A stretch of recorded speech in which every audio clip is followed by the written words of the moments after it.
fa le tafahoana amitsika indray ao anatin'izao fotoana fampaherezana izao na ho atsika izay manaraka eo anivon'ny onjam-peo radio zany mo na ho atsika izay mivantana eto anivon'ny tambazotra antserasera eto amin'ny pejy zany.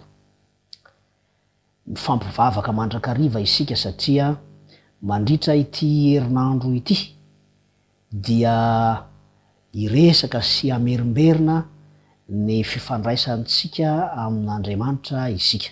Maly isika de nahita fa tokony ifantoka kokoa amin'ny fifandraisan'Andriamanitra amintsika isika raha mety nanana fahazarana miresaka ny amin'ny fifandraisantsika amin'Andriamanitra. Koa amin'ity fotoana ity indray zany dia iresaka makasika ny fomba izay tian'Andriamanitra ifandraisantsika aminy isika. Izy ilay Andriamanitra ny fifandraisana ary ny endriky ny fifandraisana hitondrany atsika no antoka ho an'ny ho avintsika. Koa alohan'ny rosoana alandalina kokoa zany ny amin'ny loha hevitra izay arahantsika izao dia tiako ny anasanao mba hiaraka hivavaka, iombona mivavaka izay hotononona. Vavaka isika to.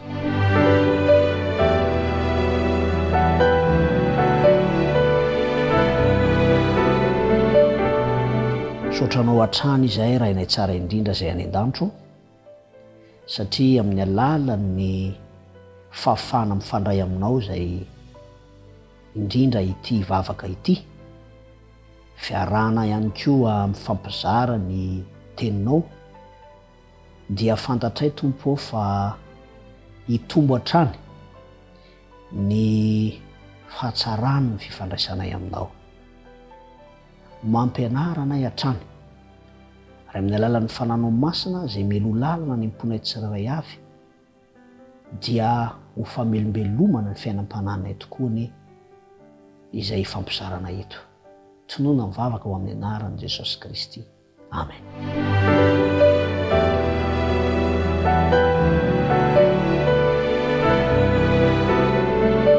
Araka izany loha hevitra zay efa niaingana talohan'izao zany ary dia hijery manokana ny amin'ny finoana isika. Mety vao maheno isika hoe finoana dia afaka milaza manao hoe ay, isika rehetra nge vao mivavaka ny resahana dia mpino daholo ny isika ary tsy misy antony tokony hivavahana raha tsy mino. Tena izany indrindra. Ary isaorantsika ny Andriamanitra, ilay Andriamanitra ny fifandraisana, ilay manao ny dingana voalohany eo amin'ny fifandraisana amintsika tsirairay avy. Ankasitrahantsika izy ny amin'izany satria avy any aminy mihitsy amin'ny Mahandriamanitra ny fifandraisana azy no ananantsika ilay tombontsoa.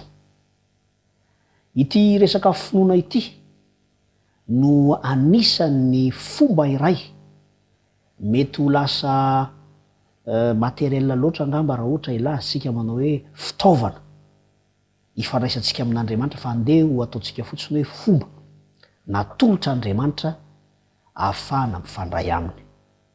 Io fomba io no azo antoka indrindra ary rarina zany satria izy mihitsy no mifidy izany. Inona ny antony? Ndeha ho asaina isika tsirairay avy hiaraka hijery eo amin'ny Exodosy. Exodosy toko 7:30 ka ny 9:20. Exodosy toko 7:30 ka ny 9:20. Ity fanambarana ity dia nataon'i Jehovah Andriamanitra tamin'i Mosesy rehefa nangataka izy hoe mba te hahitanao raha milazaina amin'ny fomba tsotra zany, mba te hahita ny tavan'Andriamanitra Mosesy. Dia hoy izy, hoy koa izy, tsy mahazo mahita ny tavako ianao fa tsy misy olona mahita ahy ka ho velona. Manambara zany fa Andriamanitra amin'ny Mahandriamanitra azy na de Andriamanitry ny fifandraisana azy izy dia tsy zakany maha-olombelona any Mosesy satria taoriny ny diran'ny fahotana sy ny vokatry ny fahotana zay mahatonga ny olona ho mety maty ity fanambarana ity. Tsy afaka mahazaka ny miseho na miatrika ny voninahitr'Andriamanitra ny maha-olombelona atsika ary zaso ianao anatin'izany satria mpanota isika manaiky an'izany isika. Zao no zavatra mety hipetraka vokatry zavatra zay manao hoe ahoana ary, satria ilay Andriamanitra zay Andriamanitry ny fifandraisana tia mifandray amintsika, izy ilay azo lazaina hoe mitady ny fomba rehetra amerenana indray lay fifandraisana zay nisy tany am-boalohany satria marina fa tamin'ny andron'ny Mosesy no nolazaina ilay fanambarana teo atany alohany nidiran'ny fahotanany ka mivantana mihitsy Andriamanitra tamin'ny Adama sy Eva, tamin'ny maha-olombelona zany. Tian'Andriamanitra ny iverenana zany ary zay no antoka ho atsika satria tsy isika maha-olombelona atsika no nahavita ny eritreritra hoe ahoana ny fomba amerenana an'izany fifandraisana tsara amin'Andriamanitra izany. Azo lazaina hoe misitraka ny sitrapon'Andriamanitra zany tsika zao, ny fanirian'Andriamanitra, ilay fikasana tsara tao amin'Andriamanitra zany zao dia misitraka an'izany isika amin'izao fotoana izao satria nomen'Andriamanitra zany zao ny fomba ahafana mifandray aminy. Ny antony de satria tsy afaka mahita azy mivantana isika. Ao amin'ny Romanina 5:5-12. Romanina 5:5-12. Zao no fanambarana. Koa izany de tahaka ny nidirany ota avy tamin'ny olona iray ho am'izao tontolo izao. Ary ny ota no nidiran'ny fahafatesana ka nahatratra ny olona rehetra ny fahafatesana satria samy efa nanota izy rehetra. Rehefa milaza izy hoe niditra ny ota, mitondra ny fahafatesana mahatonga antsika mety maty ary mahatratra ny olona rehetra satria efa nanota izy rehetra dia ao anatin'izany izy azo ianao. Tsy mahazaka zany isika raha ny tavan'Andriamanitra, ny voninahitr'Andriamanitra no mivantana eo anoloantsika ary izany indrindra no antony mahatonga asy ianao ho sahirana raha toa ka tsy Andriamanitra ny namaha-olana. Saorantsika Andriamanitra ny am'izany, nomeny ny finoana. Ndeha ovakitsika ny fanamafisana zay nataon'ny Paoly Apôstôly, fanandramana manokana zay tsapany ka nahatonga azy nanao fanambarana mihitsy eo amin'ny Korintianina 2:5. Korintianina 2:5-7 manao hoe amin'ny anaran'i Jesosy Kristy, fa finoana no andehanantsika ha tsy fahitana. Tsy miankina amin'ny fahitana isika eo amin'ny fifandraisantsika amin'Andriamanitra satria voafetra izany. Zany indrindra no mahatonga ny fivavahana ho lasa hatrany amin'ny fanompon-tsampy raha toa ka tsy mandeha amin'ny finoana, tsy tafajanona amin'ny finoana ny olona. Satria ina ny antony? Ny antony de satria Andriamanitra mihitsy no nifidy an'ity finoana ity mandeha amin'ny finoana tsy amin'ny fahitana. Ary hamarin'Andriamanitra zany ao amin'ny teniny, ao amin'ny Jaona 4:4-20. De zao ny fanambarana. Jaona 4:4-20. Vakitsika hatrany moa ny teny amin'ny anaran'i Jesosy Kristy. Andriamanitra de fanahy ary zay mivavaka aminy, n'Andriamanitra zany, de tsy maintsy mivavaka amin'ny fanahy sy ny fahamarinana. Rehefa mahare isika ny amin'ny hoe fanahy dia tsy hita maso no tokony ho an-tsaina voalohany. Marina fa rehefa resahana izy ity de dray zany misy an'ilay foronana mahazatra antsika hoe inona ny ao an-tsainao rehefa maheno hoe fanahy, de fanahy masina, tsara zany.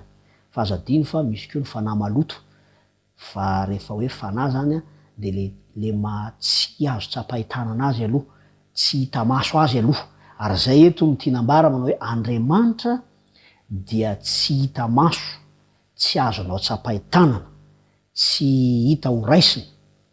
Rehefa tiany atonga azy ho hita maso dia ataony tokoa zany. Ary efa nanao an'izany izy tao amin'ny soratra masina, tsy vaovao amintsika zany. Fa eto satria Andriamanitra dia tsy hita maso, fanahy izy, izay mivavaka aminy de tsy mandeha amin'ny finoana, satria mivavaka amin'ny fanahy sy ny fahamarinana. Ny fomba zay nomen'Andriamanitra dia tsy mba diso fa anjarantsika ny mianatra manaiky izany. Zao mantsy, Andriamanitra mihitsy no efa nizara ihany koa izany finoana izany rehefa mamaky isika ao amin'ny Romanina 12:17 azonao vakiny zany mba ahafahanao mahita fa Andriamanitra mihitsy no efa nametraka ny ohatry ny finoana izay antonony tokony hieverantsika ny zavatra rehetra, indrindra ny momba an'Andriamanitra. Isaorantsika izy ny am'izany satria azadiny fa ny finoana, marina fa am'izao fotoana izao io finoana io de efa somary indraindray miova sara amin'ny hoe indraindray misy manontany hoe inona ny finoanareo, de afantatsika zany fa tsy zay zany ty fomba nentin'Andriamanitra ifandraisana amintsika, tsy zay zany ty ambara eto ity. Iny anara-piangonana ny tiany resahana amin'iny. Misy koa lay heverin'ny olona manao hoe ary izy tena manam-pinoana mihitsy fa ahoana ka izy mahavita amin'ny fo maraina mivavaka, izy koa de manao fiantrana be sy ny sisa. Ireny dia vokatry ny fifandraisan'ny olona amin'Andriamanitra. Fa indraindray moa maha-olombelona atsika de tsika zatra mifantoka amin'ny zavatra nataotsika, de zay mahatonga antsika milaza hoe finoana reny tsy maninona. Fa eto zany lay finoana zay resahana eto de lay fomba fahafahantsika, lay hany tena azo antoka ifandraisana amin'Andriamanitra. Satria inona ny antony? Andriamanitra dia manao ny dingana voalohany. Andriamanitra de maneho ny tenany, maneho ny toetrany, ary anolotra ho antsika mihitsy aza ny toetrany mba ho rehefa mijery atsika izy de hitany eo amintsika zany toetrany zany. Ny finoana ihany no ahafahantsika mandray zany toetrany zany. Mbola mety isy fotoana iresahantsika ny amin'ny hoe famonjena, satria araky ny voambara ny tanjon'Andriamanitra ao anatin'ity fifandraisana ity dia fifandraisana mamonjy, fifandraisana manavotra. Tsy ho anazy loatra izy ity, marina fa Andriamanitra ny fifandraisana izy araky ny efa nambara, fa isika ny tena mandray tombontsoa amin'izy ity. Koa tiako ny hitondram-bavaka indray izao fanandramana izao. Ny antony de satria tombontsoa men'Andriamanitra atsika izy ity. Fa raha sanatrika tsy any no mifantoka ny fanandramantsika, alasa ty amin'ny mifantoka ty am'izay ataotsika isika, dia ny kalitao ivoaka eo de ho faritany zay fomba fijeritsika izay. Ny kalitao ny fifandraisantsika amin'Andriamanitra. Fa antsoina isika andeha amin'ny finoana, antsoina isika ifandray amin'Andriamanitra amin'ny finoana, tsy amin'ny zavatra tao aloha fa amin'ny finoana. Ko angataka amin'Andriamanitra isika mba ahaizantsika izany hoe mandeha amin'ny finoana izany.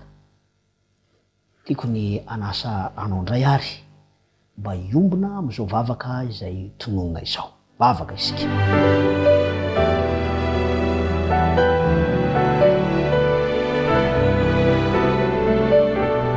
Rainay tsara indrindra zay any an-danitro, rainay amin'ny alalan'i Jesosy Kristy, misaotra anao zahay ny amin'ny fomba mahagaga tsy azo tsapahitana nefa misy, amin'ny fomba izay ahafahanay mifandray aminao.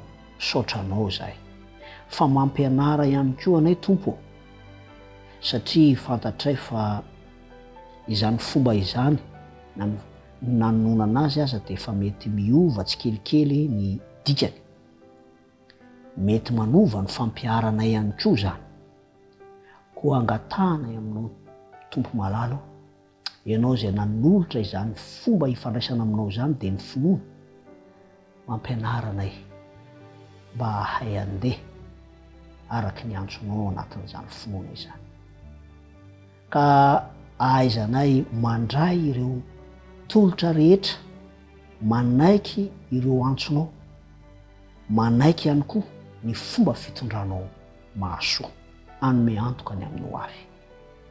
Matoky izany fomba fifandraisana mateo ty tsy misy erisetra izay hitondranao anay izany zay Tompo, ary tehirizo mandrakariva ny finoana zay fa natolotra ao anay amin'ny alalan'ny fampianaranao anay tsirairay avy, ahay amikitra amin'izany. Tonona mivavaka ho amin'ny anaran'i Jesosy Kristy. Amen.